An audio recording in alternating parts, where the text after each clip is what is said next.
24 Hours of Le Mans in 1966 was one of the most significant races in motorsport history. Immortalized on the silver screen by the Ford versus Ferrari movie, Le Mans 66 was all about two automotive giants going head-to-head in a tale of two very different worlds. Just shut your mouth and let me do my thing. While the film centered on the story of the relationship between Ken Miles and Carroll Shelby, the real significance was the arm wrestle between the manufacturers. In the blue corner, the blue oval, Henry Ford II personally oversaw the racing project, spurred on by Ferrari, using Ford's interest to ensure Fiat bought a majority stake in his company. That ensured he would be able to remain at the helm of its racing projects. When Ford had decided to enter Le Mans, the way they changed racing was also massive in terms of budget, because we all know that they had an unlimited budget for this race. For the first time, whether it's Formula One or whether it's endurance racing or even NASCAR, money was no object at all in order to win.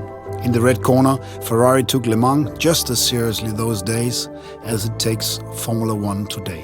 And Enzo Ferrari was all about racing. He started making cars and selling cars just to go racing. The Scuderia had won the previous 6 editions, and Enzo Ferrari was in no mood to allow Ford, in particular, to break its stranglehold of success. It was a perfect rivalry, two automotive giants that genuinely hated each other. Enzo Ferrari said some really nasty things about Henry Ford II, so there was a lot on the line.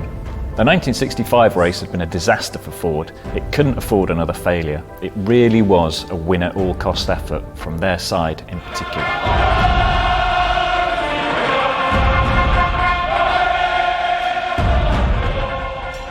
Henry Ford II was the honorary starter, waving away the 55 drivers to run across the track and jump into the cars.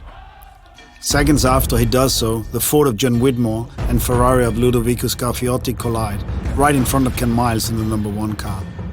That leads Miles to being forced to pit at the end of the first lap, as his door required fixing. F1 champion Graham Hill led initially in Ford number 7, and Ford takes a 1-2-3 lead by the end of the first hour,